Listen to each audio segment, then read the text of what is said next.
এর যদি কোনোদিনের দৃষ্টি আমার কাছে কৈফিয়ত চাইতে আসে, তাহলে বাবা আমার মনের মতো জীবনের মতো এই পৃথিবী থেকে সরিয়ে দেবো। আমার নামে নালিশ করেছে, আমার নামে নালিশ করেছে, আমার কাছে হিসাব চাইছে হিসেবে। দৃষ্টি রাজক সম্বন্ধ কাউকে হিসাব করে না, সকলের কাছ থেকে হিসেব খুঁজে নেয়। ওরা করে তো চেনে না এই রাজক সম্পর্কে। তাই মামা বাড়ি যাই, মামি দিল দুধ ভাত গোয়াল ঘরে খাই। যতখানি হিসেব আছে তার চেয়ে অনেক বেশি হিসেব আছে আমার কাছে বাবু। আমার হলে হিসেবটা কড়াই গন্ডায় বুঝিয়ে দেবো। আমি অনেক টুক করে বাড়ির মধ্যে ঢুকে বলে যাবেনি এখান থেকে। যাবো না, কেন যাবো? এই বাড়িটা আমার খুব চেনা, এখানে আমার প্রিয়জনের অনেক স্মৃতি জড়িয়ে আছে। আমি যে পাগলা আমি নিজেই জানি না। বাবু জানো তুমি আমার পরিচয়? আমি কি করে জানবো তোর পরিচয়? আমার নিজের পরিচয় দিতে লজ্জা লাগে বাবু, লজ্জা লাগে। সারা ভারতবর্ষের নোংরা বা 2 নম্বরিতে ভরে আছে। তাই তো রমাপতি চৌধুরীর কলকলাশীল কথা বলে কীর্তনের আসলে আধুনিক শিল্পীরা কীর্তনের বদলে গাইছে ঝুমা চুমা দেবে। মানিক বন্দ্যোপাধ্যায়ের পদ্মা নদীর মাঝির মুখে শোনা যায় মিথ্যে রাজনীতির স্লোগান। পশ্চিমগঞ্জে পদ্মা বনে শুক্রবারে হাট বসে না বাবু, শুক্রবারে হাট বসে না, বসে মদ আর জুয়ার ঠেক।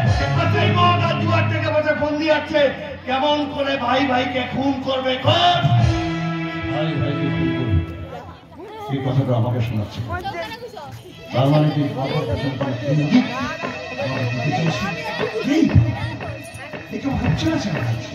রাস্তাঘাট অনেক কথা কিন্তু চিনতে পারিনি। আচ্ছা আমাদের বাড়ি না না সেটা কি করে সম্ভব? সেটা কি করে সম্ভব? সেটা কি করে সম্ভব? শোন, এখানে দাঁড়িয়ে দাঁড়িয়ে অনেকক্ষণ ধরে অনেক কথা বলি, ফের জিদের উল্টো পাল্টা কথা বলেছিস তো মেয়ের পিঠের চামড়া তুলে নেবো। পারবে না বাবু, পারবে না। তোমাদের অত্যাচারের দিন শেষ হয়ে গেছে। অগণিত নিপীড়িত অত্যাচার দল হত্যা নেবার জন্য ছুটে আসছে। খুব সাবধান বাবু, খুব সাবধান। দাঁড়িয়ে একটা কথা বলে গুলি করে তোর মাথা খুলে দেবো, যাবে ভাঙলো বলে কুকুর করে রাত করো। তোমরা যে সব ছেড়ে বোকা ভারত ভেঙে ভাগ করো। তার বেলা বৌমা কি হয়েছে বুঝতে পারছো না? পাগলটা বাড়ির ভেতর ঢুকলো কি করে?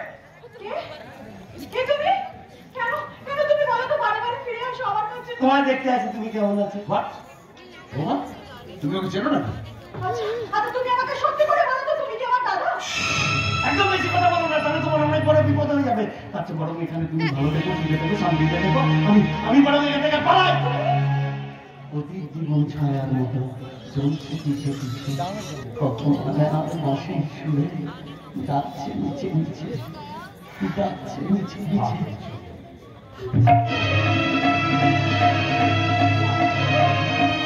সবাই যাচ্ছে নিচে নিচে, সবাই মিলে আমাকে পাগল করে দেবে। পাগল পাগল পাগল। বৌমা বৌমা তোমাকে আমি কতদিন বলেছি যে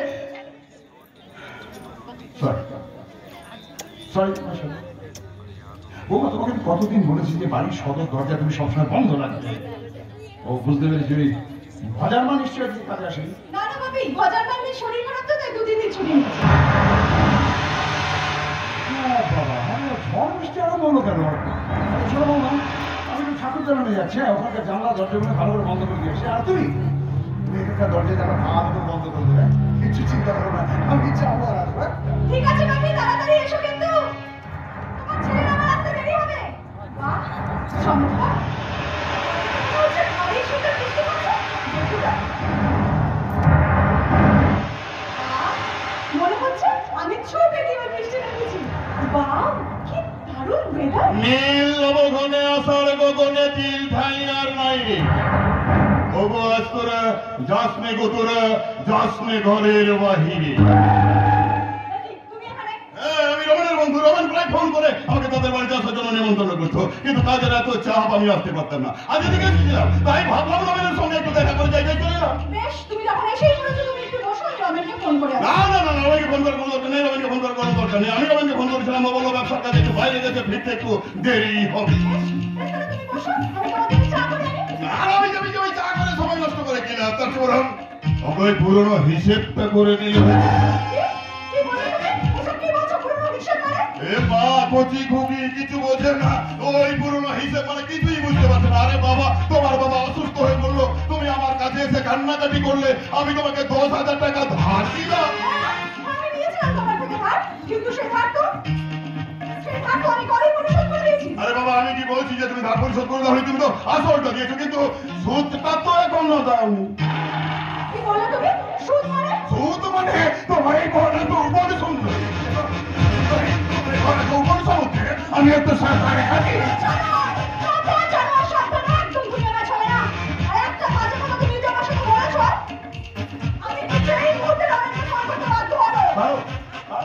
রমেনকে ফোন করো, রমেনকে ফোন করে আমার চরিত্র সম্পর্কে অনেক অনেক বাজে কথা বলে দাও। তখন তোমার ফোনটা কেটে রমেন আমাকে একটা ফোন লাগিয়ে দেবে, অনেক অনেক বাজে কথা আমাকে বলবে। তখন সেটা আমার মাথাটা গরম হয়ে যাবে। তখন আমি আমার পকেট থেকে মোবাইল ফোনটা বের করে না, তোমার ওই নেটের ছবিগুলো সব রমেনকে দেখিয়ে দেবো। মা কিছু বলছে না, নেটের ছবি মানে বলছে না। আরে বাবা, ফেসবুক থেকে তোমার ওই ভালো ভালো ছবিগুলোকে নিয়ে ওগুলোকে এডিট করে আমি ওই নেটের ছবিতে পরিণত করেছি। দেখো দেখো দেখো,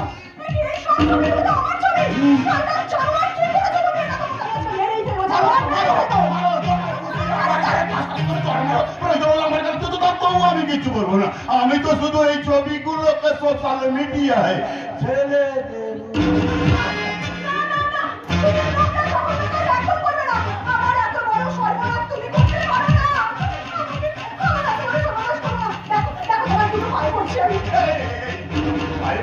সুন্দরী ভাই করছো কেন? তোমার মতো সুন্দরী সন্তান হয় নই গো আমার মুখে।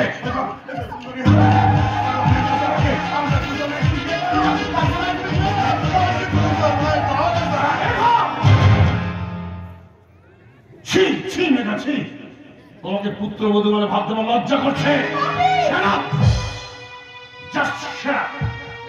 পাপি কথাটা মুখ দিয়ে একদম উচ্চারণ করবে না। তোমার মুখে পাপি কথাটা শুনলে তোমার ঘৃণা হয়, ঘৃণা। স্বামীর অবর্তমানে পরপুরুষের সাথে এখানে দাঁড়িয়ে আর একটা কথা বলে জুতিয়ে তোমার মুখ থেকে লম্বা করে দেওয়া যাবে না। চলে যাচ্ছে।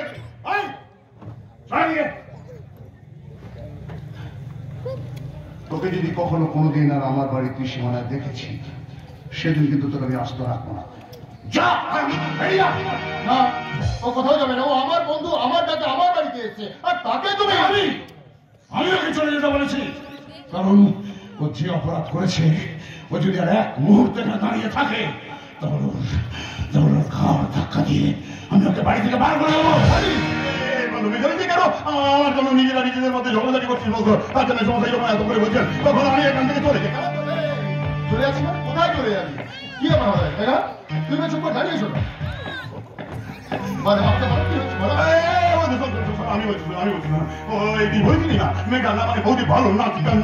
আমি তোদের বাড়িতে এসেছিলাম, তাই মেঘাকে মানে বৌদিকে নাচ গান করতে বললাম। যেই বৌদি নাচ গান শুরু করে দিয়েছে সেই মুহূর্তে মেসমশাই এখানে নাচ গান করছি না মেঘার মধ্যে চুম্বন দিচ্ছি। কি বলছো? আমি যেটা দেখেছি সেটা বলছি। মিথ্যে কথা বলছো, সম্পূর্ণ মিথ্যে কথা। ওই কিছুক্ষণ আগে মেঘা বলেছিল তুই যখন বাড়িতে থাকিস না, সেই সময় কি আমাকে সব খুলে বল। কি বলবো? ভয়ঙ্কর লজ্জা ব্যাপার। আমি তোর মা তো অনেকদিন আগে মারা গেছে, জানিস তো সব বয়সের দোষ। তাই তুই যখন বাড়িতে থাকিস না, সেই সময় মেঘ সমস্যায় মাঝে মাঝে মেঘাকে কুপ্রস্তাব দিতে হয়। কি বলছিস তুই?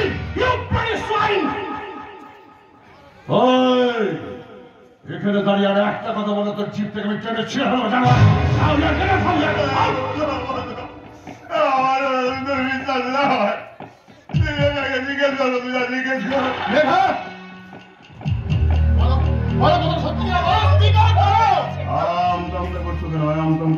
কিছুক্ষণ আগে যে কথাটা তুমি আমাকে বলেছিলে, সেই কথাটাই আমি সব সত্যি বলছি রমেন। তোমার বাবা তোমার অবর্তমানে আমাকে মাঝে মাঝে কুপ্রস্তাব দিত।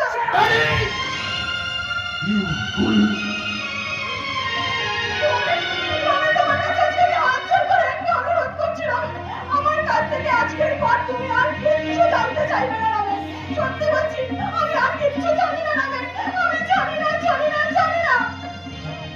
তাহলে তুমি মেঘার গায়ে হাত তুললে? তুললাম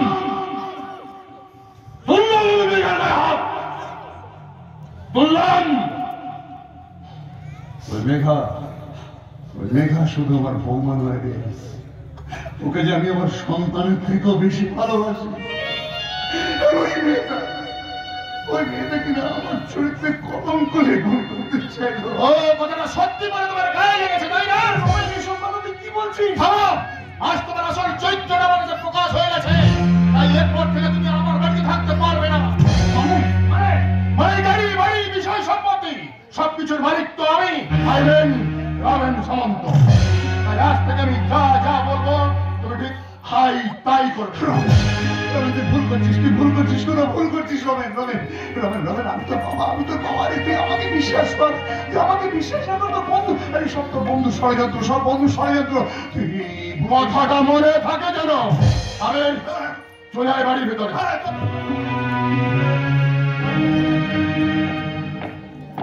ও মেসোমশাই, আমি তাহলে বাড়ির ভেতরে যাই।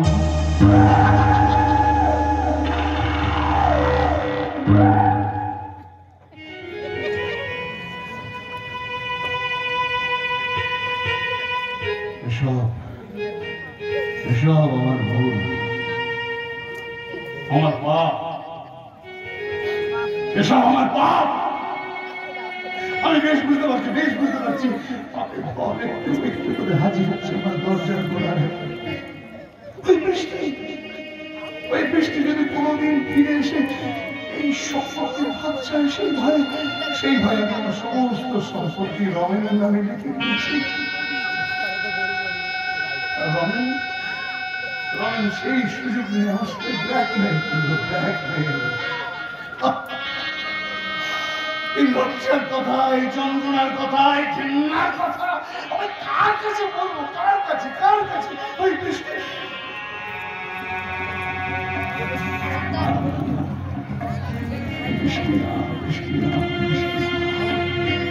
এই যন্ত্রণার মরুভূমিতে বৃষ্টির আশা করা যায় না।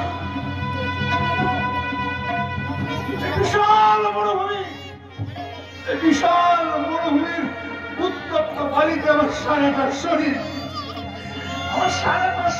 চলে ছাই হয়ে যাচ্ছে। আর প্যান করো না তো, তোমাকে আমার নিজের বাবা বলে পরিচয় দিতে এখন ঘৃণা করছে। আর বেরিয়ে যাও আমার বাড়ি থেকে। আর মনে রাখো, তোমার ছায়াটাও যেন আমার বাড়ির ত্রিসীমানায় না পড়ে। বেরিয়ে যাও। একবার ভুল করিস না রমেন, একবার ভুল করিস না। তোর অন্যায় হবে, তোর পাপ হবে রমেন। এই ভুল করিস না রমেন। যেমন কর্ম তেমন ফল। মনে পড়ে রজত সামন্ত 20 বছর আগে ঠিক এমনই একটা দিনে আমাকে অপয়া অলক্ষীর তকমা লাগিয়ে লাথি মেরে বাড়ি থেকে বের করে দিয়েছিলে। তাই আজ তোমাকে ভোগ করতে হচ্ছে তোমার পাপের ফল। হ্যাঁ, ঠিক বলেছিস তোমার বৃষ্টি, ঠিক বলেছিস। পাপ কখনো বাপকেও ছাড়ে না। আমি আমার পাপের ফল ভোগ করতে চেয়েছি রে। হ্যাঁ রে মা বৃষ্টি, আমি তো তোর কাছে অপরাধী। তুই আমার অপরাধ ক্ষমা করে আমাকে তোর কাছে একটু আশ্রয় দিবি। কখনো নয়। আমার জীবনে তুমি আমাকে যতটা যন্ত্রণা দিয়েছ, ততটা যন্ত্রণা তোমাকে ভোগ করতে হবে। বেঈমান রজত সামন্ত। না, তুই চলে যাস না, আমাকে এখানে একা রেখে তুই চলে যাস না। তুমিও তোমাকে 20 বছর ধরে একা করে দিয়েছ, তাই তোমাকে ভোগ করতে হবে একাকিত্বের যন্ত্রণা। তুই ঠিক বলেছিস। আমি পাপ করেছি, অন্যায় করেছি। বৃষ্টি তোকে একটা অনুরোধ করবো মা। বলে আমার এই জীবন যন্ত্রণা থেকে মুক্তি পাওয়ার জন্য আমাকে এক ফোঁটা বিষ এনে দিতে পারবে? দেব দেব, নিশ্চয়ই দেব, কিন্তু আজ নয়। যেদিন যেদিন তুমি জীবন যন্ত্রণা ছটফট করতে করতে তোমার পাগুলো হয়ে যাবে পঙ্গু, হাতটা হয়ে যাবে অবশ, চোখে দেখতে পাবে না, খিদের জ্বালায় নখ তোমার ধারে বসে কুকুরদের সাথে ভাগ করে খাবার খাবে, সেই দিন তোমার গলায় ঢেলে দেব এক ফোঁটা বিষ। এক ফোঁটা বিষ।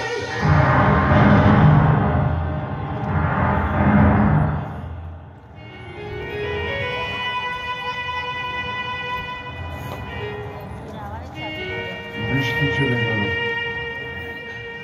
এবার আমার যাওয়ার পালা।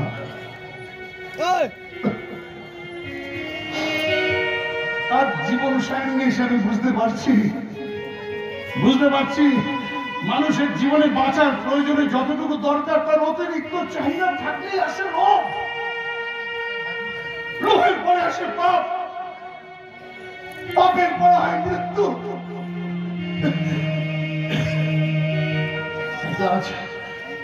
আজ আমি নিজেকে নিজে প্রশ্ন করছি, নিজেকে নিজে প্রশ্ন করি নিজের কাছে, কে আমি, কোথায় ছিলাম, কোথায়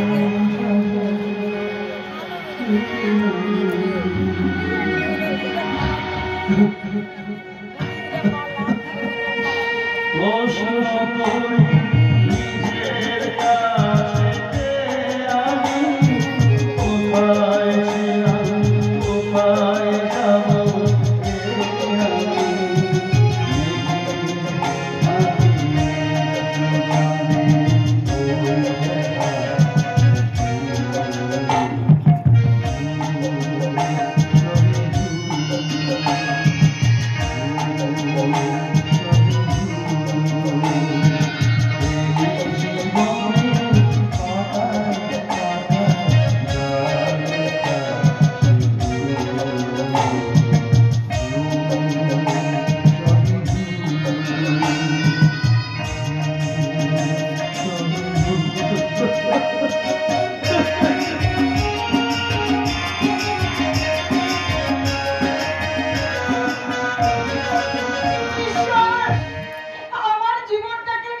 তাকে যে কাজ দেবে সে কাজ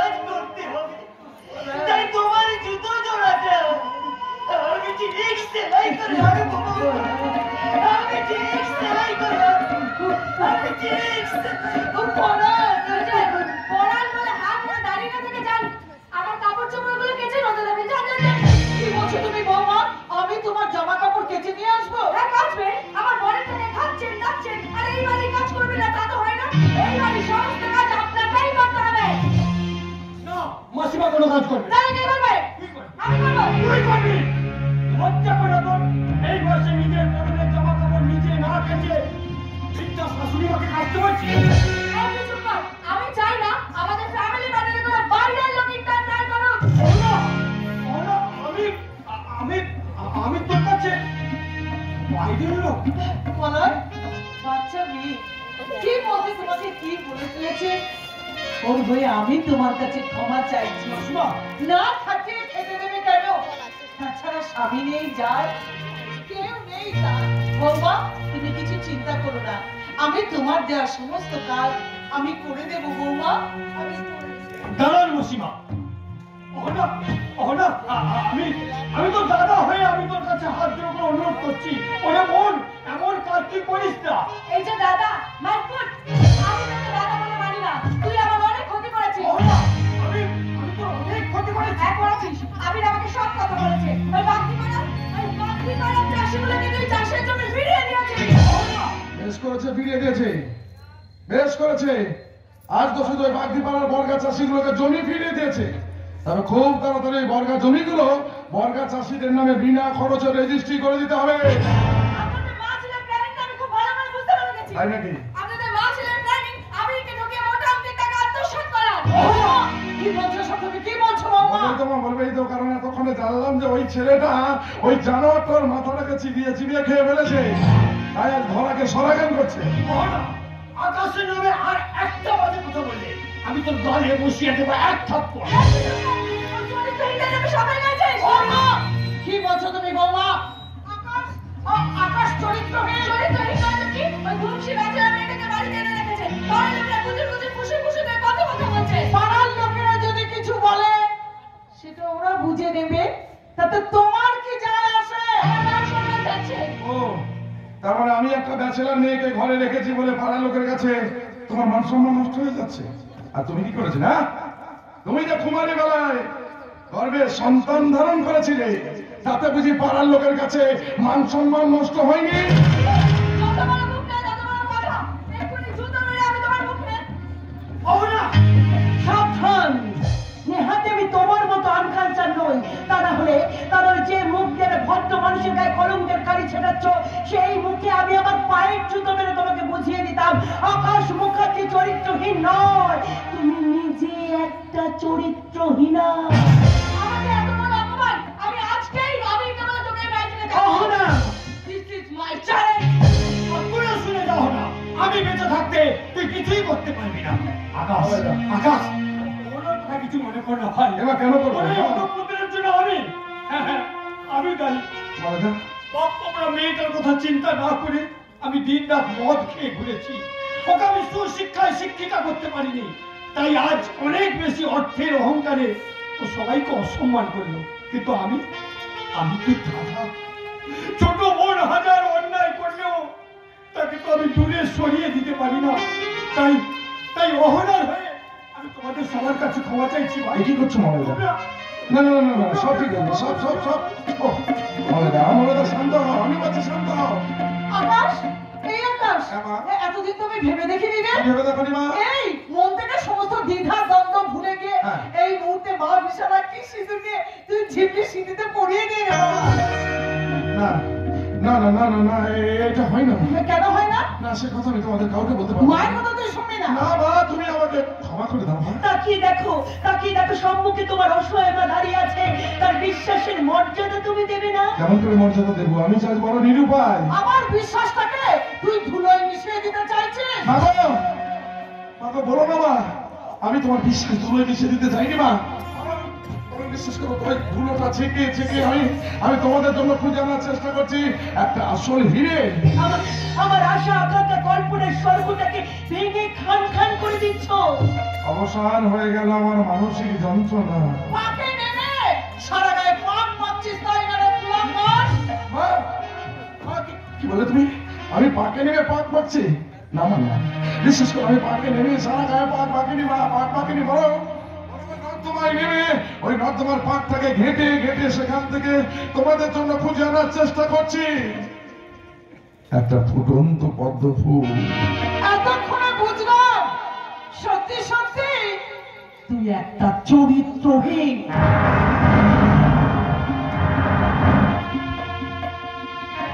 কি বললে মা? চুপ, একদম চুপ। মা বলে তুই আমাকে ডাকবি না। আমি কুলাঙ্গা। তোর বাবা আমাকে ছেড়ে কোথায় চলে গেছে, তোর বুকে আঁকড়ে নিয়ে না আমি বেঁচে থাকতে চেয়েছিলাম। সেই তুই আমাকে এত বড় আঘাত দিতে পারলি। ঈশ্বর, আমার জীবনটাকে নিয়ে তুমি একই খেলা খেলছো ঠাকুর? বলো বাবা, আমি তোমাকে আঘাত দিতে চাইনি মা, আঘাত দিতে চাইনি। বিশ্বাস করো নিতান্ত নিরুপায় হয়ে আমি যে নিজেই ঠিক করেছি, আমি যে নিজেই জানি না।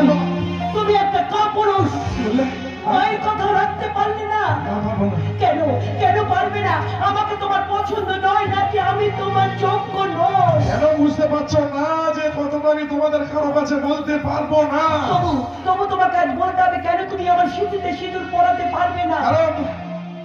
কারণ আমার জীবনের সঙ্গে জড়িয়ে তোমার জীবনটাকে আমি নষ্ট করতে চাই না বলে।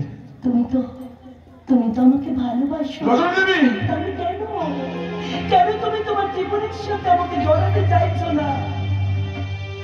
আমি না তোমাকে বারণ করেছিলাম আমার সামনে দাঁড়িয়ে ভালোবাসার কথাটা উচ্চারণ করবে না। আবার করবে তুমি আমার সামনে ভালোবাসার কথা বললে মাথার মধ্যে যে যন্ত্রণা হয়, আমার সবকিছু যেন কেমন ওলট পালট হয়ে যায়। ভালোবাসার জন্যই তো আজ আমি ক্লান্ত পথিক। এই পৃথিবীতে ভালোবাসাটা বড় বেঈমান, ভালোবাসা বড় স্বার্থবান। ভালোবাসা জীবন কেড়ে নেয়।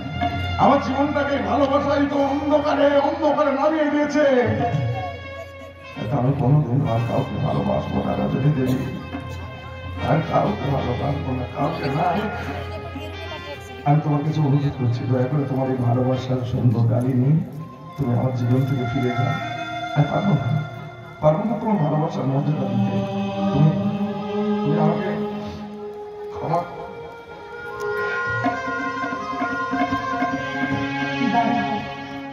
দাঁড়াও আকাশ, দাঁড়াও। আমার নাম রজনী নয়, আমার নাম বৃষ্টি।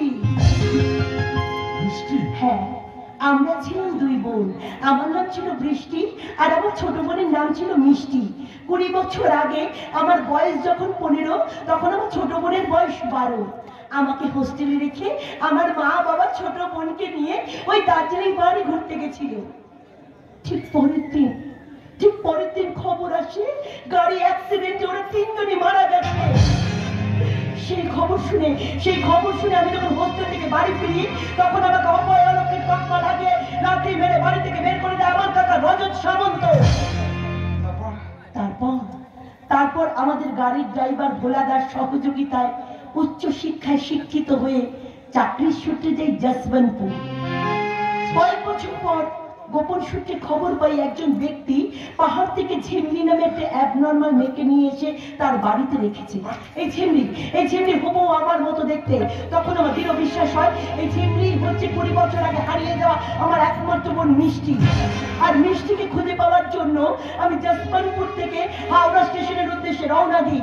ঠিক মহানগর স্টেশনের সামনে আসতে গিয়ে করমণ্ডল এক্সপ্রেস আর যশবন্তপুর এক্সপ্রেসের অ্যাক্সিডেন্টে আহত হয়ে আমি যখন পালিয়ে যাই, তখন একটা ঠিকানা লেখা ডায়েরি খুঁজে পাই।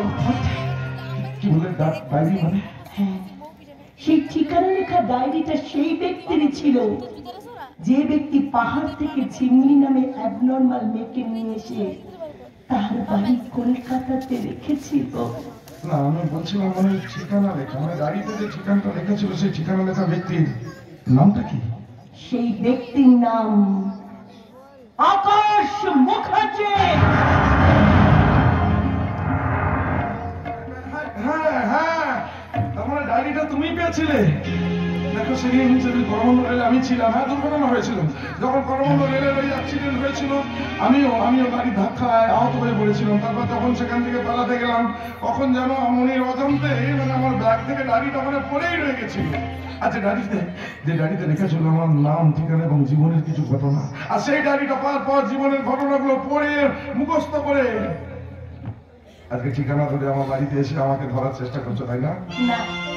না আকাশ, না। তোমাকে ধরতে বা তোমাকে খুঁজতে আমি আসিনি। আমি এসেছি আমার ছোট্ট বোন মিষ্টিকে খুঁজতে। হায় আমার ভাগ্য, আজও খুঁজে পেলাম না আমার একমাত্র বোন মিষ্টিকে। তারপরে ঝিমলি কি তাহলে এই মেয়েটা জীবন থেকে 20 বছর আগে হারিয়ে যাওয়া ওর একমাত্র বোন মিষ্টি? কিন্তু ওদিকে জানতে পারে, ওদিকে জানতে পারে যে মিষ্টি হলো আমার বাড়িতে থাকা ঝিমলি, তাহলে তার আমাকে যদি ফিরে পেতে চাইবে ঝিমলিকে, আমি কি করে ফিরিয়ে দেবো? ঝিমলি তার বেঁচে নেই। ঈশ্বর ঈশ্বর, আর কি করবো? আমি কি করবো? বলো বলো ঈশ্বর, বলো বলো বলো। আকাশ কি ভাবছো? আকাশ কি হয়েছে? ভাবছিলাম না বৃষ্টি জীবন যুদ্ধে হাঁটতে হাঁটতে আমি হেরে গেলাম। আমি পরাজয়ের শেষ সিঁড়িতে পা দিয়ে ফেলেছি। আর এই পরাজয়ের শেষ সিঁড়িতে পা দিয়ে আমি যে হেরে যাওয়ার যন্ত্রণায় কাতর হয়ে গেলাম। আমি যে হেরে যাওয়ার যন্ত্রণায় কাতর। আকাশ, পারবে না আমার এই ব্যথাতীত জীবনে একটু সান্ত্বনার প্রলেপ দিতে? সান্ত্বনা? আসলে তুমি আমাকে কার কাছে সান্ত্বনা চাইতে দেবে? এটা যে শুষ্ক মরুভূমি, এই শুষ্ক মরুভূমির চারিদিকে শুধু ধু ধু করছে উত্তপ্ত বালু রাশি। আর এই উত্তপ্ত বালু রাশিতে পা দিয়ে হাঁটতে গেলে তোমার পাগুলো যে জ্বলে পুড়ে ছাই হয়ে যাবে। তাই কখনো আসবে না আমার কাছে।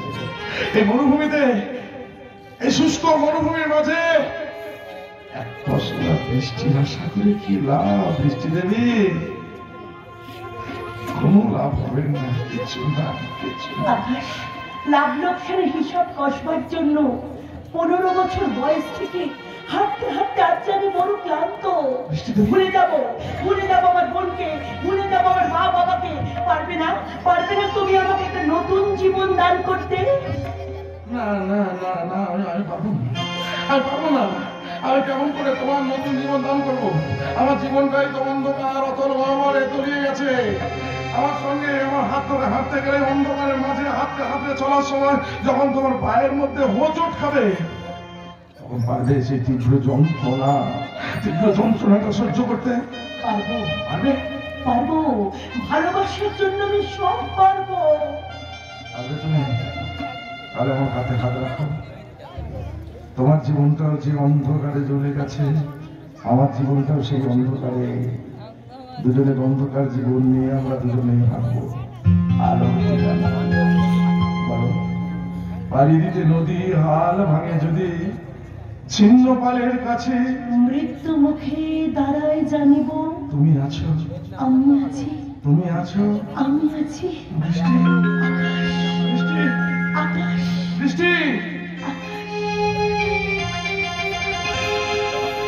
আর জানি না তোমাকে সুখে থেকে না পৌঁছে দিতে পারবো কিনা। তবে আজ যখন তুমি আমার হাতে হাত রেখেছো, তাহলে চলো আমাদের দুজনের জীবনে আলো দেখানোর জন্য দুজনেই পাড়ি দেবো আমাদের জীবনের গভীর সমুদ্রে। গভীর স্বপ্ন আজ সত্যি হলো, পুরো হলো সবে স্বপ্নগুলো। ভোরের স্বপ্ন আজ সত্যি হলো, পূরণ হলো আজ স্বপ্নগুলো। পুরানো স্মৃতি ভুলে গিয়ে নতুন ভুবন করব তোমায় নিয়ে। সুখ সাগরে বাসব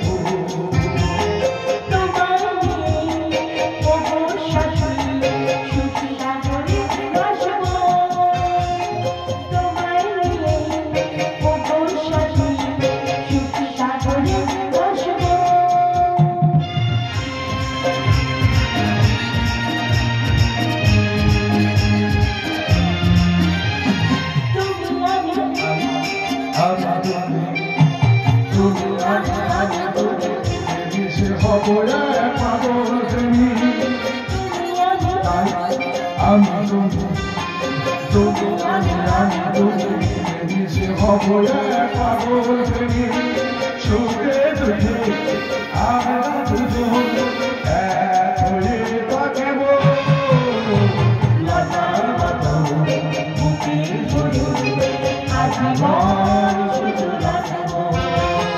লতার মতো বুকে ধরে আজীবন শুধু রাখব। ভোরের সব আজ সত্যি হলো,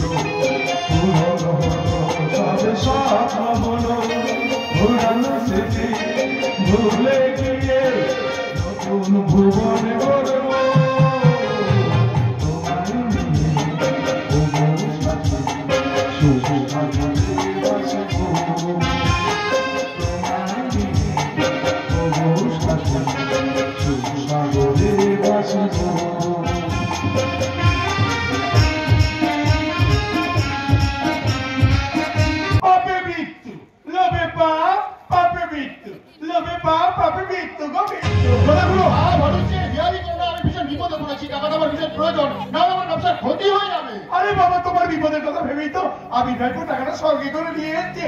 দেবেলো ভাইপো, দে না, টাকাটা ধরে দে না। এই যে বন্ধু, এটা 25 লক্ষ টাকা। ও আমি তুই আমার কত বড় উপকার করলে আমি বলে বোঝাতে পারবো না। আর এই টাকাটা নিয়ে আমি ওই চৌধুরী মোটরসকে উচিত শিক্ষা দেব। আচ্ছা বলছে আসি বন্ধু, আসি। এই দাঁড়াও ভাইপো, দাঁড়াও দাঁড়াও দাঁড়াও দাঁড়াও। ও ভাইপো, অগস্টে যে একটা সই করতে হবে সেটা ভুলে গেলে নাকি? বন্ধু একটু দাঁড়া, বন্ধু একটু দাঁড়া। বন্ধু এই কাগজটা একটা সই করে দে বন্ধু। সই? আরে বাবা, যেমন কিছু নয়, তেমন কিছু নয়। ওই তোর আমার বন্ধুত্ব যাতে চির অটুট থাকে তার জন্য কিন্তু এই কাগজটায় তোকে একটা সই করে দিতে হবে বন্ধু। এই কথা দে না। হ্যাঁ নে।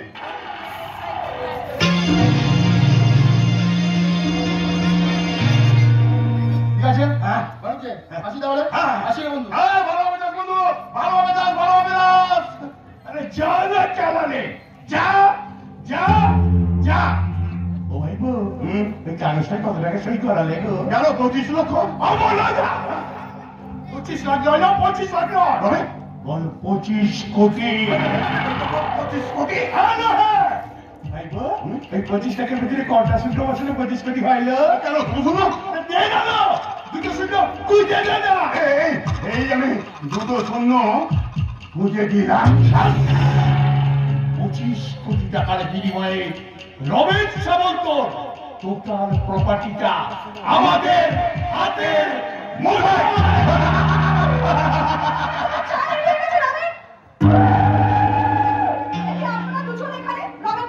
ওই আমার কাছ থেকে 25 কোটি টাকা নিয়ে ব্যবসার কাছে বাইরে গেল, গেল কি বলে গেছি জানো? এই 25 কোটি টাকার বিনিময়ে আর সারাদিন তুমি শুধুমাত্র আমাদের।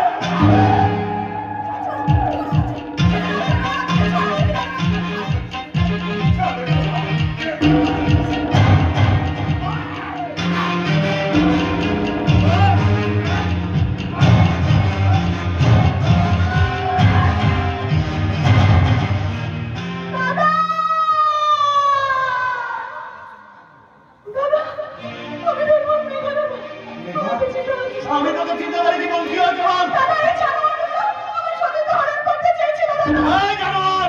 তোরা আমার বোনের সতীত্ব হরণ করতে চাইছিস, তোদের পুরুষাঙ্গ আজ আমি কেটে দেব। আমার বাড়িতে দাঁড়িয়ে আমার বন্ধুকে হাত তুলছো তুমি কে? বন্ধু দেখ দেখ দেখ, ভাই বোন মিলে কেমন আমাকে ফাঁসাতে চাইছে তুই দেখ। ফাঁসাতে পারবে না, ফাঁসাতে পারবে না। ওদের পাতা ভাঙে অন্য কেউ পা দিলেও এই রমেন সামন্ত কোনদিন পা দেবে না। চমৎকার রমেন, চমৎকার। অর্থের মূল্য তোমার কাছে এত বেশি, তাই না রমেন? তুমি একটা অর্থলোভী, তুমি একটা কাপুরুষ। এই অর্থের মূল্যের জন্য তুমি রক্ত পিপাসু জানোয়ারগুলোকে বিশ্বাস করতে পারছো রমেন। তবু তবু তুমি তোমার এই ধর্মপত্নীকে বিশ্বাস করতে পারছো না, না? ছি ছি ছি ছি ছি। দেখা তুমি আমি জানতাম এরকম একটা ঘটনা ঘটবে, তাই তো আগে থাকতে একটা কাগজটা সই করে নিয়েছিলাম। গো সই সই সই। ওই কাগজটা কি লেখা আছে জানো? লেখা আছে আমি শ্রী রমেশ সামন্ত, পিতা শ্রী রজত সামন্ত, আমার স্থাবর অস্থাবর সম্পত্তি 25 কোটি টাকার বিনিময়ে আমি মুখার্জির কাছে মর্টগেজ লাগালাম। গো মর্টগেজ। ইতি শ্রী রমেশ সামন্ত।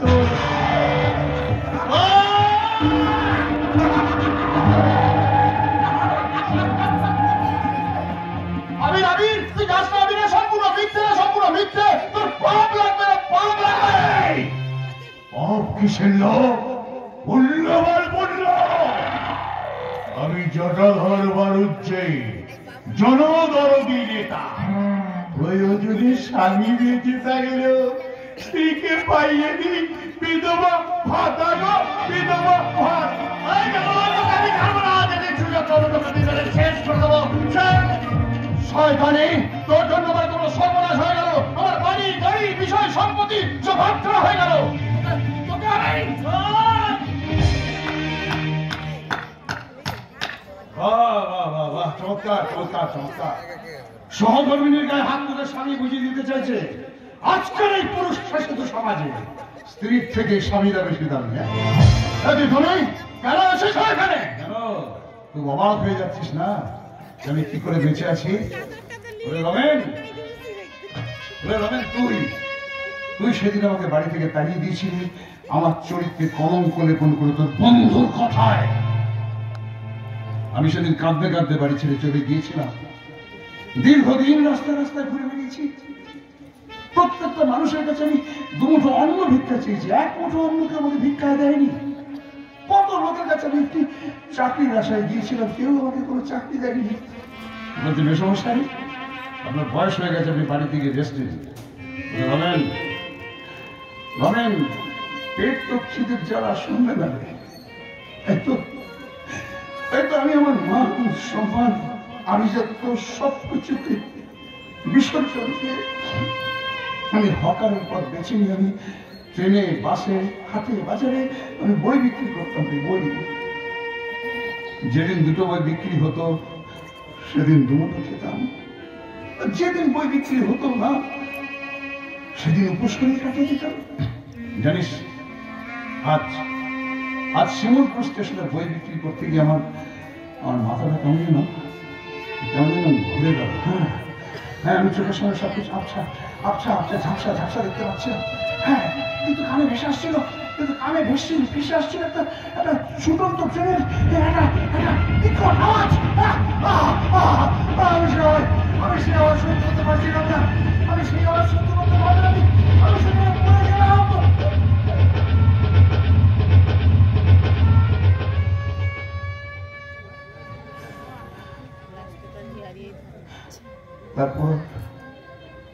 তারপর অনেকক্ষণ পর আমি চোখ খুললাম। চোখ খুলে দেখি আমাকে আঁকড়ে ধরে বসে আছে আমার এই বৃষ্টি মা। তুই আমার নিজের ছেলে হয়ে আমার কথা চিন্তা না করে আমাকে বাড়িতে বার করে দিচ্ছি। আর আমি যাকে তার নিজের বাড়ি থেকে অলক্ষী অপায়া বলে লাঠি মেরে বার করে দিয়েছিলাম, সেই মেয়েটা দেবী দুর্গার মতো 10 হাত দিয়ে আমার মতো মহাপাপের জীবনটাকে রক্ষা করে আমার লক্ষ্মী স্বরূপিণী মহাবৃষ্টি। তোমার মতো চরিত্রহীনের বেঁচে থাকার থেকে মরে যাওয়াই ঠিক ছিল। কার নামে তুই বাজে কথা বলছিস? তোর মনে রাখা উচিত উনি তোর জন্মদাতা বাবা রে, জন্মদাতা বাবা। এই চরিত্রহীন মানুষটা অন্তত পক্ষে আমার বাবা হতে পারে। উনি একটা না, তুমি আজকে বাপির নামে আর একটা বাজে কথা বলো না, একটা বাজে কথা বলো না। ওই জানোয়ার আবিরটা আমাকে দিয়ে ওই দেবতার সমান মানুষটার নামে আমাকে মিথ্যে কলঙ্ক দিতে বাধ্য করেছিল। না, আমাকে দেবতা বলবে না। আমি দেবতা নই, আমি মহাপাপী। আমি পাপ করেছি, সেই পাপের ফল আমি ভোগ করছি। না ছোট বাবু, পাপ শুধু আপনি একা করেননি, পাপ আমিও করেছি। কে তুমি? আমি সেদিনের সেই ড্রাইভার ভোলা। আমি ঠিক ধরেছি, তুমি ভোলাদা। মনে মনে আমি বৃষ্টিকে ভালোবাসলেও কথাটা মুখ ফুটে বৃষ্টিকে আমি কোনোদিনও বলতে পারিনি। আর বলবো কেমন করে? যোগ্যতার বিচারে আমি ছিলাম অত্যন্ত নগণ্য। যদিও ছোটবাবু সব কথাটাই জানতেন। হ্যাঁ রে মা বৃষ্টি, হ্যাঁ, তোর প্রতি ভোলার দুর্বলতা দেখে আমি ভোলাকে লোভ দেখিয়েছিলাম যে তোর সাথে আমি ওর বিয়ে দেবো। তারপরে ভোলাকে দিয়ে তোর বাবার গাড়িটাকে আমি পাহাড়ে অ্যাক্সিডেন্ট করে দিয়েছিলাম। ভোলাদা, আমার মা বাবা মরে যাওয়ার পরে এই কাকা আমাকে অপয়ালক্ষী তকমা লাগিয়ে লাথি মেরে বাড়ি থেকে বের করে দিয়েছিল। তখন কিন্তু আমি তোমার কাছে গিয়ে আশ্রয় চেয়েছিলাম, তুমি আমাকে আশ্রয় দিয়েছিলে, কিন্তু কখনো তো বলনি এত বড় পাপ কাজটা তুমি নিজের হাতে করেছো। আমার প্রতি তোমার ভালোবাসার কথাও তো বলনি। পাগলের মতো রাস্তায় রাস্তায় ঘুরে বেড়াচ্ছ। আমাকে পাওয়ার জন্য তুমি তিনটে জীবন শেষ করে দিলে কেন ভোলাদা? কেন? উত্তর দাও, চুপ করে ঠিক করে ভোলাদা, আমাকে পাওয়ার জন্য কেন তিনটে জীবন শেষ করে দিলে? বলো বলো বলো। আমি পাপ করেছিলাম, আমি মহাপাপী। এই বিশ্ব সংসারে ভালোবাসা বড় বেঈমান, ভালোবাসা বড় স্বার্থপর, ভালোবাসার জন্য খুন খারাপি করতে পিছু পা হয় না। Love is my life, love is my heart. আমার জন্য সেদিন তুমি তোমার পরিবারের সবাইকে হারিয়েছিলে বৃষ্টি। আমাকে তুমি ক্ষমা করে দাও। ক্ষমা? আমি ক্ষমা করার কে ভোলাদা? ক্ষমা তো করবে উপরালা গো উপরালা। ভালোবাসার জন্য তুমি যেটা করেছো, প্রেম কাহিনীতে সেটা মহৎ হলেও যে অপরাধ তুমি করেছো, সেই অপরাধ ক্ষমার অযোগ্য অপরাধ, ক্ষমার অযোগ্য অপরাধ। কাকা, তুচ্ছ অর্থের লোভে তুমি এটা আমার সাথে করতে পারলে কাকা? আমার জীবনটা এভাবে শেষ করে দিলে। লোভ লোভ লোভ, আমি যে লোভের বশীভূত হয়ে গেছিলাম। অর্থের লোভ, সম্পদের লোভ, সম্পত্তির লোভ, আমি একটা লোভ, এতগুলো লোভ। আমাকে অমানুষ করে তুলেছিল তাই তো আমি অমানুষের মতো তোর জীবন থেকে তোর সমস্ত প্রিয়জন তুমি একসাথে কেড়ে নিয়েছিলি। মাঝে ক্ষমা করে দে। বাবি তুমি শান্ত হও, বাবি শান্ত হও। সেদিনের সেই জঘন্য অপরাধের জন্য তুমি কাজে আমাকে ক্ষমা করে দিও বাবি, ক্ষমা করে দিও। এসো মেঘা, যার জন্য আমাদের ভাঙা সংসার আবার এক হয়ে গেল, সেই শক্তি স্বরূপ বাড়ির কাছে আমরা ক্ষমা চেয়ে নিই। কিন্তু রমেন, শুধু ক্ষমা চাইলে হবে না, শুধু ক্ষমা চাইলে হবে না। জানিস আমরা এতদিন ধরে যে সম্পত্তি ভোগ করছিলাম, এই বিশাল সম্পত্তির মালিক আমার এই বৃষ্টিবার, ওই কাগজপত্র দলিল যেখানে যা কিছু আছে সব আমার কিচ্ছু চাই না, কিচ্ছু না, কিছু করে ফিরিয়ে দেবো বাবা। ওই আবির মুখার্জি মিথ্যে কথা বলে 25 কোটির বিনিময়ে দলিলে সই করে। আমার কাছে আমি ওই জানোয়ার আবির মুখার্জির বড় ভাই আকাশ মুখার্জি। ওই জানোয়ারটা যে অন্যায় করছে তার জন্য আমি আপনাদের সামনে ক্ষমা চেয়ে নিচ্ছি। আর ওই জানোয়ারটা অন্যায় করেছে বলেছে তাকে নিজে হাতে মেরে তার হাত থেকে আমি আপনাদের এই দলিলটা ফিরিয়ে এনেছি। আকাশ, তুই কি আবিরের মতো ওই দলিল নিয়ে নতুন করে চক্রান্ত করতে চাইছো? আমি আপনার মতো অর্থলোভী নই যে চক্রান্ত করবো। যার দলিল আমি তাকে ফিরিয়ে দিতে এসেছি। এই নাও বৃষ্টি, তোমার দলিল। আকাশ, নো, আকাশ নয়। আজকের পর থেকে তুমি আমাকে আকাশ বাবু বলে ডাকবে। আকাশ বাবু? হ্যাঁ, আকাশ বাবু বলবে। কারণ সেদিন একটা কাজের জন্য 2 হাত পেতে আমার বাড়িতে এসে ভিক্ষে চেয়েছিলে। আমি তোমাকে দয়া দেখে আমার বাড়িতে কাজ দিয়েছিলাম, অর্থাৎ তুমি আমার বাড়ির সামান্য একজন কর্মচারী, আমি তোমার মনি। এর বাইরে তোমার সঙ্গে আমার কোনো সম্পর্ক নেই। কি বলছো তুমি? ঠিকই বলছি আমি। যে মানুষটা তোমাকে ভালোবেসে জীবনের এতগুলো বছর এত বড় ঝুঁকি নিয়েছিল, সেই মানুষটার প্রতি তোমার কোনো কর্তব্য থাকবে না? তাহলে তোমার প্রতি আমার ভালোবাসা? দৃষ্টি দেবী, প্রত্যেকটা মানুষের জীবনের প্রকৃত ভালোবাসা একটা বারের জন্যই আসে, দ্বিতীয়বার কখনো আসে না। আর দ্বিতীয়বার যদি কারো প্রতি ভালোবাসা আছে, সেটা মেকি ভালোবাসা। আসল ভালোবাসাটা প্রথমবার এসেছিল একটা বার, অনলি ওয়ান টাইম।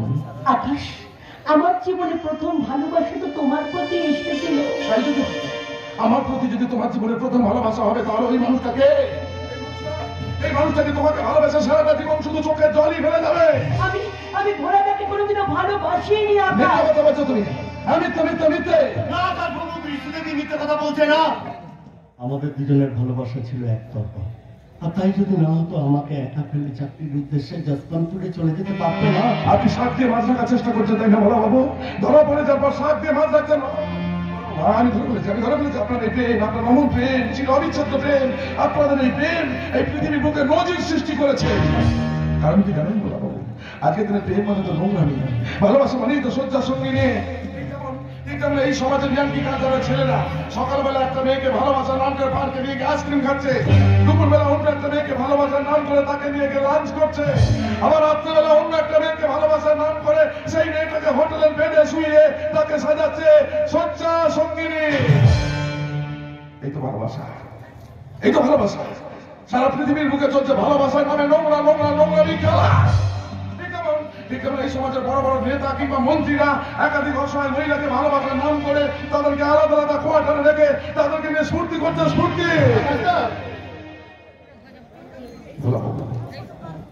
আপনি তো স্ফূর্তি করার জন্য ভালোবাসেন, আপনার অমর চির অবিচ্ছেদ্য প্রেমকে আমি অন্তর থেকে জানিয়ে যাই শত কোটি প্রণাম ভোলাবাবু, শত কোটি প্রণাম। ভালো থাকবেন, আপনার প্রেম চির অমর হয়ে থাকবে, চির অমর। দাঁড়াও আকাশ, দাঁড়াও। এটা যাত্রার রঙ্গমঞ্চ নয় যে কতগুলো মুখরোচক ডায়লগ বলে হাততালি কুড়িয়ে নিয়ে চলে যাবে। এই সংসার রঙ্গমঞ্চে দাঁড়িয়ে তোমাকে দাঁড়িয়ে কতগুলো প্রশ্নের উত্তর দিতে হবে। হ্যাঁ, প্রশ্ন প্রশ্ন প্রশ্ন। বলো কাপুরুষ, আমায় যদি ভালো নাই বাঁচতে তবে প্রতিদিন রাতে নিজের বিছানা থেকে উঠে আমার মাথায় হাত বোলাতে কেন? আমায় যদি ভালো নাই বাঁচতে তাহলে মায়ের কাছে কথা দিয়েছিলে কেন চিরজীবন আমাকে তোমাদের বাড়িতেই রাখবে? আমায় যদি ভালো নাই বাঁচতে তাহলে ঝিমলি ভেবে মাঝে মাঝে আমাকে জড়িয়ে ধরতে কেন? ভুল করেছিলাম, আমি ভুল করেছিলাম, তখন বুঝতে পারিনি, তাই তো ভুল করে তোমাকে আমি জড়িয়ে ধরে ফেলেছিলাম। এটা আমার জীবনের একটা চরম ভুল ভুল ভুল। এই সমাজ দূষিত হওয়ার জন্য সমাজের সব পুরুষেরা দায়ী নয়, তাই তোমাদের মতো কতগুলো টপ পুরুষেরা। Don't touch me! Don't touch me! বলো বৃষ্টি দেবী। কি বলবে? বলবে বৃষ্টি দেবী। আমার নামটা তোমার মুখে উচ্চারণ করে শোভা পায় না। আকাশ, আকাশ তোমার মুখোশটা আমি সবার সামনে খুলে দেবো। আমার মুখোশ? হ্যাঁ কাকা, তল্লাশি করে জানতে পেরেছি আমার বোন মিষ্টি গাড়ি অ্যাক্সিডেন্টে মারা যায়নি কাকা। এই লোকটা পাহাড় থেকে ঝিমলি নামে একটা অ্যাবনর্মাল রেখে নিয়ে এসে তার বাড়িতে রেখেছে। এই ঝিমলি হুবহু আমার মতো দেখতে। আমার দৃঢ় বিশ্বাস এই ঝিমলি হচ্ছে 20 বছর আগে হারিয়ে যাওয়া আমার একমাত্র বোন মিষ্টি। আর মিষ্টিকে আকাশ মুখার্জি লুকিয়ে রেখেছে। ভুল বলছো তুমি, ভুল বলছো। বৃষ্টি ওরফে ঝিমলিকে আমি লুকিয়ে রাখিনি। আসলে আমার অবর্তমানে সেই দোল পূর্ণিমার দিন ঝিমলি আমার বাড়ির কাউকে কিছু না বলে বাড়ি থেকে পালিয়ে গেছে। মিথ্যে কথা, মিথ্যে কথা, মিথ্যে কথা। আকাশ বাবু, এতদিন আমি তোমার সাথে প্রেমের অভিনয় করেছি শুধুমাত্র আমার বোন মিষ্টি নিখোঁজের রহস্য জানবার জন্য। আর আমার বোন মিষ্টিকে যদি আমি খুঁজে না পাই তোমাকে আমি ছাড়বো না, ছাড়বো না, ছাড়বো না। বলো বলো আমার বোন মিষ্টি কোথায়? এই মুহূর্তে তোমাকে বলতে হবে আমার বোন মিষ্টি কোথায়?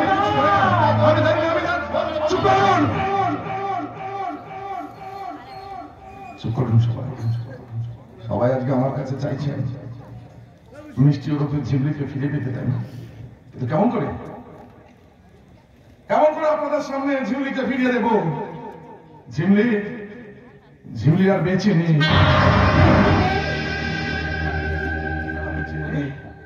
এই পৃথিবীর মায়া ত্যাগ করে অনেকদিন আগেই ঝিমলি চলে গেছে। হ্যাঁ, সেদিন আমি দার্জিলিং পাহাড় থেকে স্মৃতিভ্রষ্ট মেয়েটাকে নিয়ে এসেছিলাম আমার বাড়িতে।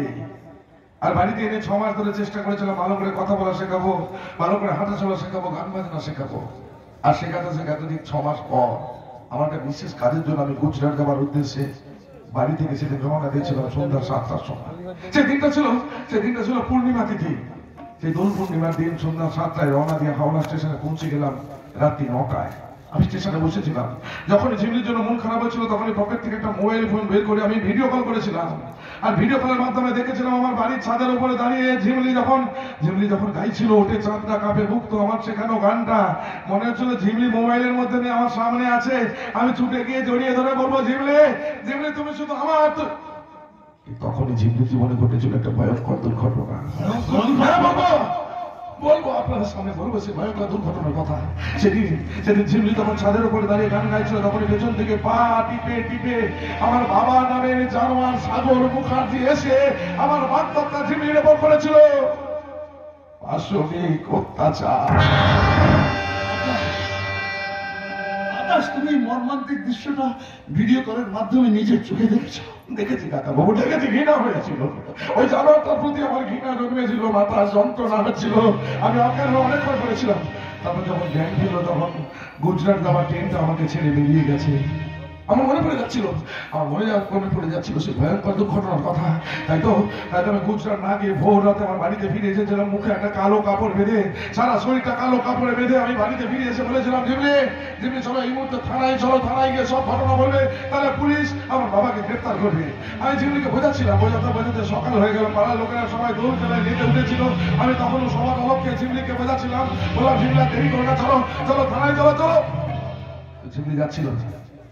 আসলে ঝিমির উপর যে পাশবিক অত্যাচার হয়েছে সেই ঘটনাটা ঝিমির কিছুই মনে ছিল না। আর মনে থাকবে কেমন করে? ঝিমলি যে ছিল স্মৃতিভ্রষ্টা, তাকে স্মৃতিভ্রষ্টা মেয়েটার জীবনে যে পাশবিক অত্যাচার হয়েছে এটা তার মনেই ছিল না। আমি অবাক হয়ে অনেকবার ঝিমলির দিকে তাকিয়েছিলাম, ভেবেছিলাম আমার ভালোবাসার পবিত্র গঙ্গা জল চিঠি দিয়ে ঝিমলিকে পবিত্র করে কাছে টেনে নিব। ঠিক তখনই যখন আমি ঝিমলিকে কাছে টেনে নিতে যাচ্ছি, তখনই আমার বিবেক চিৎকার করে বলছে, না না কর না, ঝিমলি অপবিত্রা, ঝিমলি নষ্টা, ঝিমলি ধর্ষিতা, তাকে ধর্ষিতা মেয়েটার বেঁচে থাকার কোনো অধিকার নেই। সেই মুহূর্তে আমার বিবেকের যন্ত্রণা, আর সে বিবেকের যন্ত্রণা সহ্য করতে না পেরে আমি সেদিন অমানুষের মতো। আপনারা কি যাত্রাটা নষ্ট করে দেবেন? এত মানুষ বসে বসে দেখছে, দোকানে কনস্ট্যান্ট কথা বলতে আমাদের অভিনয়ের প্রবলেম হচ্ছে। স্ল্যাং ইউজ করছেন কেন? কমিটির কি সেক্রেটারি বা কে আছেন দেখুন কাইন্ডলি। পাশাপাশি দোকান আস্তে আস্তে ব্যবসা করছে। আরে দাদা, ওনার পাশে যারা আছেন উনি তো শুনছেন, একটু বলুন, ওনাকে চুপ করতে বলুন। কি অবস্থা! একটা কমিটি কত কষ্ট করে একটা যাত্রা আনে, যাত্রাটাকে নষ্ট করে দিচ্ছেন আপনারা। এত লোক শান্ত হয়ে দেখছে যাত্রা।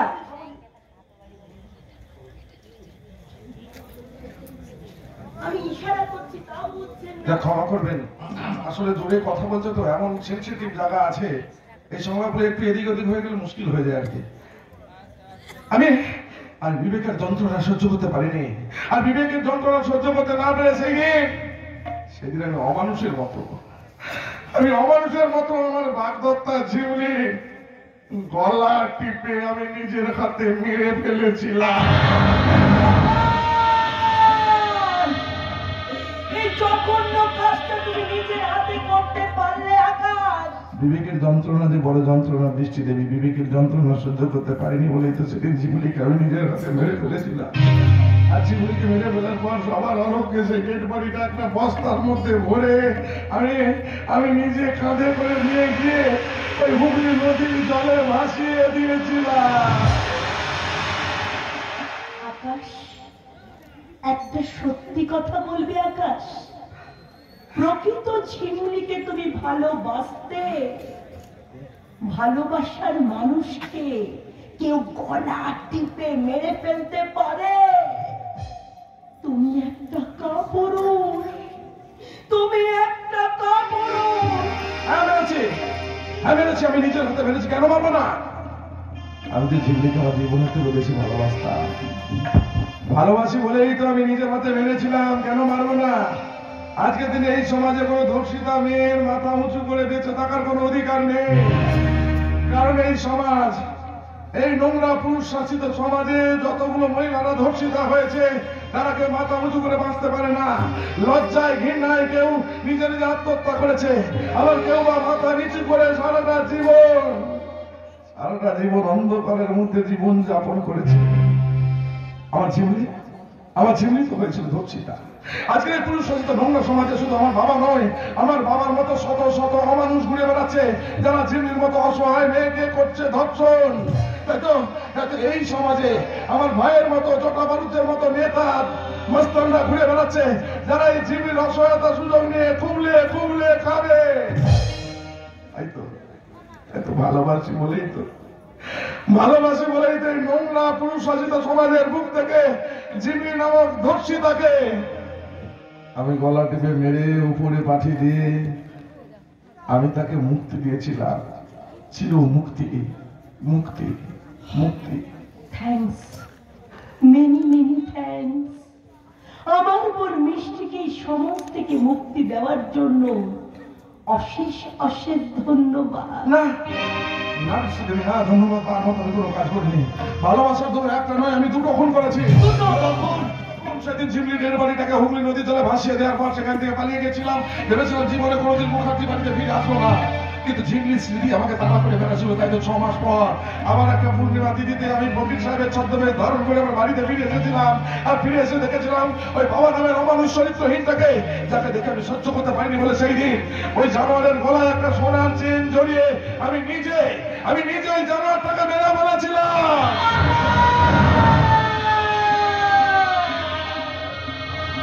এতদিন আমাকে কেন বলিস নি বাবা? কেমন করে বলবো মা, কেমন করে তোমাকে বলবো বলো? সন্তান হয়ে নিজের হাতে নিজের বাবাকে মেরে কেমন করে গর্ভধারিণী জননীর পরনে পরিয়ে দেব সাদা রঙের খাট শাড়ি? পারিনি গো মা, আমি পারিনি তোমার স্মৃতির সিঁদুরটা মুছে দিতে, পারিনি তোমার পরনে সাদা রঙের থান শাড়িটা পরিয়ে দিতে। এর জন্য তুমি আমাকে ক্ষমা করে দিও মা। বিশ্বাস করো আমার বাবাকে মারতে চাইনি। কেন মনে পড়ে গেল ওই জানোয়ারটা আমার ভাগ্যতার ওপর করেছিল পাশবিক অত্যাচার। আর সেই দিনটাও ছিল পূর্ণিমা তিথি। পূর্ণিমা তিথি এলেই তোমার মাথার মধ্যে আগুন জ্বলে যাবো। আর সে আগুন সহ্য করতে না পেরে আমি নিজের হাতে ওকে মেরে ফেলেছিলাম। আমার মা বাবা অসুস্থ করে যা দেরি করবে না, আপনারা সবাই মিলে আমার মাকে নিয়ে চলুন হসপিটালে।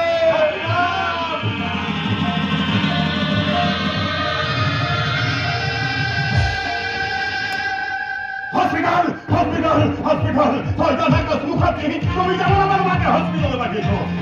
আমিও বিজ্ঞানী তোমাকে ওই হসপিটালেই পাঠাবো। তুমি আমার কাছ থেকে 25 কোটি টাকা সম্পত্তি ছিনিয়ে নিয়েছো। আমিও তেমনি তোমাকে ক্ষমা করবো না। ক্ষমা আজ রহমের জন্মদিন, সেই উপলক্ষে আমি বাড়ির আয়োজন করছি। সেই বাড়িতে আমি নিমন্ত্রণ করছি আমার প্রাণের বন্ধু রমেনকে। কায়দা করে রমেনকে আমি পৃথিবী থেকে সরিয়ে দেবো, এটাকে প্রচার করে দেবো ওই আরব প্রান্তিতে। সমস্ত ধারকে আমি চাপিয়ে দেবো আমার দাদা ওই আকাশ মুখার্জির ঘাড়ে।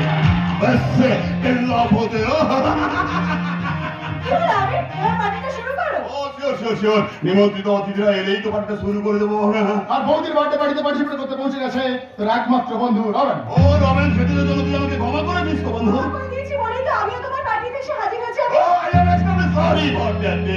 এবার তো পার্টিটা শুরু করো। শিওর এখনই শুরু হবে জন্মদিনের পার্টি।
সমস্ত চালাকি শেষ। চালাকি আকাশকে মারার চায় আমরা ব্যস্ত দিচ্ছি।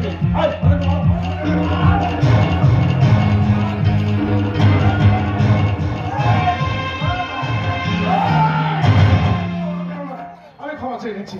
আমিরকে তোমার ক্ষমা করে দাও। আসলে আমির খারাপ ছেলে ছিল না, ছোটবেলা থেকে ভালো ছেলে ছিল। এই ভালো ছেলেটাকে বিপথে পরিচালিত করেছে ভণ্ড জনদরদের নেতা জোটা মানুষে অত্যাচার করেছে, গরিব মানুষকে অনেক ঠকেছে। জানার বেড়ে যা, এই গ্রামে কোনোদিন তুই থাকবি না।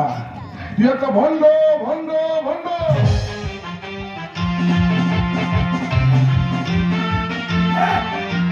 ভণ্ড ভণ্ড ভণ্ড ভণ্ডামি করেছি আমি, কিন্তু কিন্তু আপনারা শিশুন এই ভণ্ডামি করতে আমি দায়ী নই, আমি দায়ী নই। তাই আজকের দিনে এই সমাজে কিছু কিছু নেতা মন্ত্রী যারা ভণ্ডামি করে সাধারণ জনগণকে ঠকিয়ে কোটি কোটি টাকার মুনাফা অর্জন করেছে, আমি শুধু তাদের শিক্ষায় শিক্ষিত হয়ে তাদেরই পথ অবলম্বন করে চলে। কেন তাদের পথ অবলম্বন করে চলেছিস জানো? আমার রাজ্য বলে পড়ে তখন আমি অনেক ছোট, আমাদের দারিদ্রতার সুযোগ নিয়ে এইরকমই একটা বড্ড নেতা একদিন আমার চোখের সামনে আমার মাকে দর্শন করে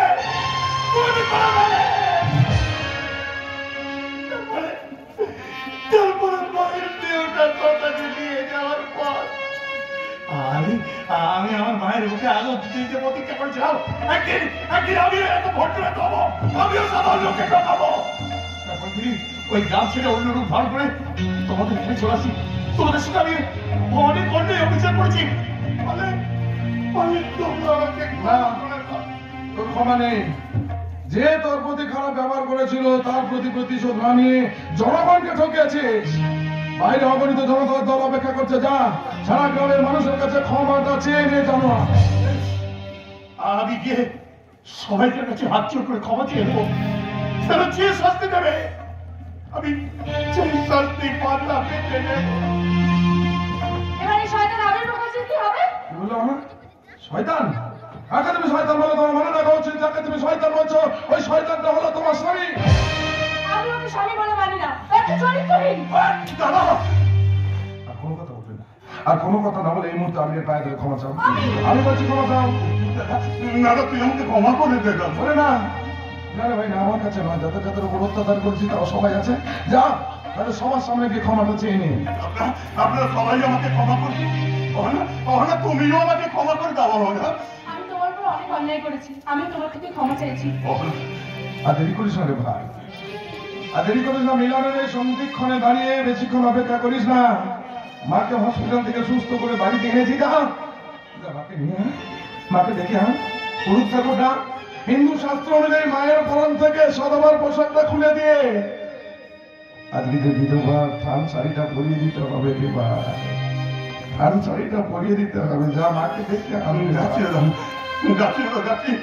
তবে যাওয়ার সময় আমি একটা কথা বলে যাই, তোকে যে অনেক অনেক অনেক অনেক নালে ভাই না মহাত্মায় আমি যে পাপ করেছি খুব তাড়াতাড়ি আমার জন্য অপেক্ষা করছে শাস্তি, খুব তাড়াতাড়ি পাবো আমি চরম শাস্তি। আমি চলি নি মা। আমাকে একা ফেলে রেখে চলে যাবে তুমি? তুই একা কোথায় মা? তুই একা কোথায়? এক সদস্য, এক সৎ আদর্শবান লোক তোর সাথে রয়েছে। আমি যদি তোর সৎ আদর্শবান টাকা হতাম তাহলে তোর জীবনটা এভাবে নষ্ট হয়ে যেত না। না না না, আমাকে প্রণাম করিস না, আমাকে প্রণাম করিস না, প্রণাম দেওয়ার যোগ্যতা আমার নেই, প্রণাম দেওয়ার যোগ্যতা আমার নেই। আমি ঈশ্বরের কাছে প্রার্থনা করি, ঈশ্বর তোকে সুখী রাখুক, শান্তিতে রাখুক। আমি চলে গেলাম, আমি চলে গেলাম। এসো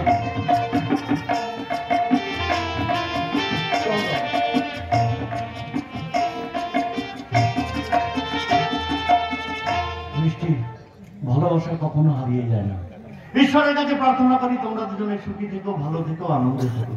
সমস্ত অপরাধের মূল অপরাধী তো আমি, তাই নিজেকে সারেন্ডার করবার জন্য আমি থানায় চললাম। ভোলাদা,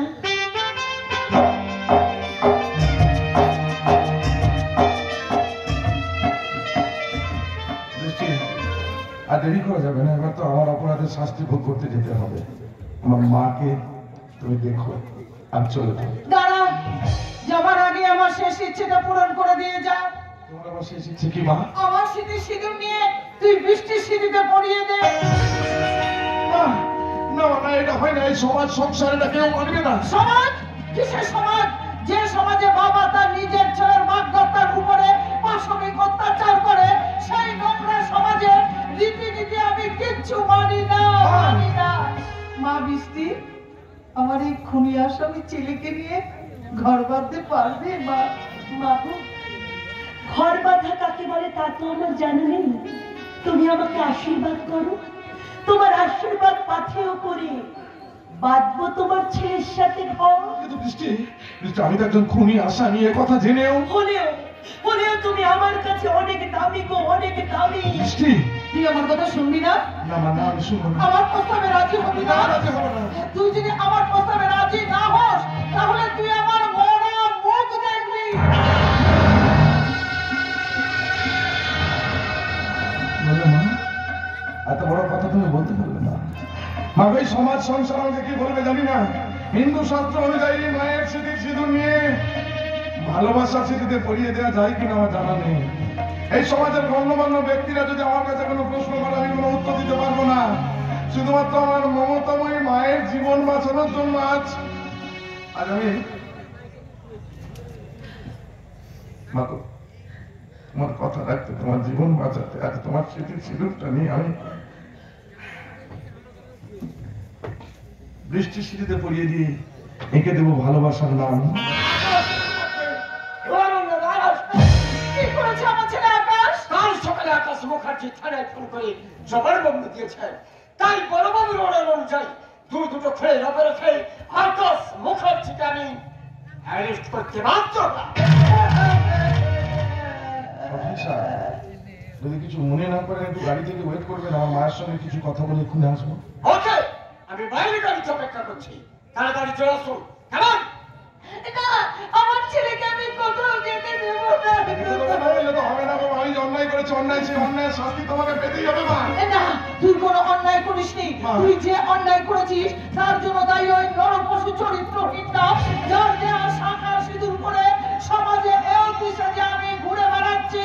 একটা ধর্ষণকারীকে খুন করে তুই কোনো অন্যায় অপরাধ করিসনি, বরং এই সমাজের বুক থেকে নোংরা পচা গলা পাকটাকে আঁচড়া ভরে তুলে ছুঁড়ে ফেলে দিয়ে এই সমাজটাকে তুই দূষণ মুক্ত করেছিস।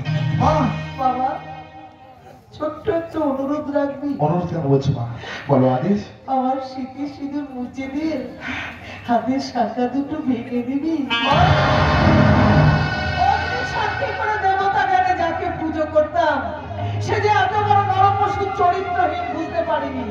তাই যে কতদিন বাঁচব বৈধব্য সাজে হবে আমার অন্তিম সজ্জা।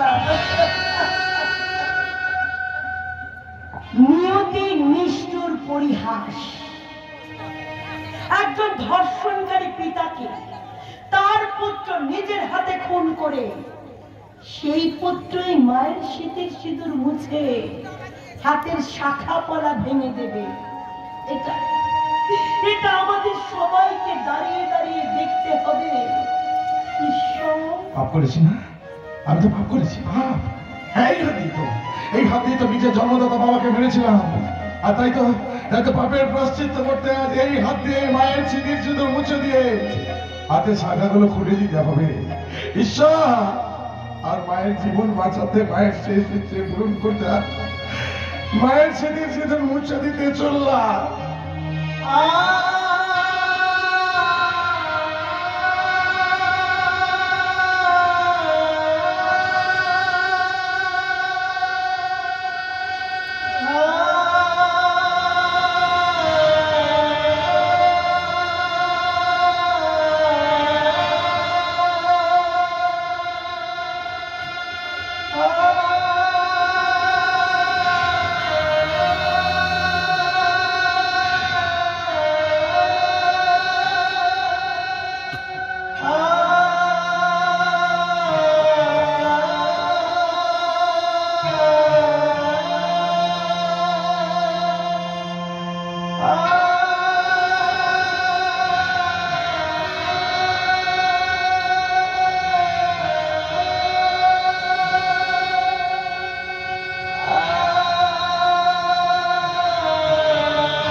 পাপ কখনো বাপকে ছাড়ে না।